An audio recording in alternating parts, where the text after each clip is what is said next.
CSS genuinely offers several real sizing units, px, %, m, rem, vw, each behaving actually differently.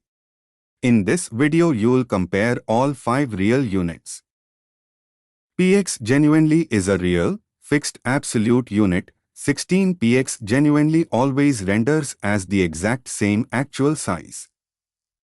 M genuinely is relative to the parent's real font size.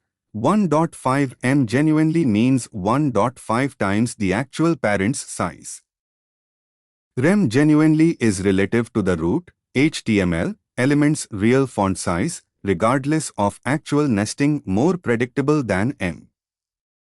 VWVH genuinely are relative to the real viewport width height. 50 VW genuinely means half the actual browser window's width. PX genuinely is a fixed, absolute unit. M genuinely is relative to the parent's font size, rem to the roots.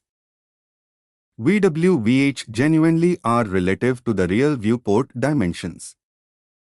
Convert a real PX-based font size to rem and confirm it still renders the same.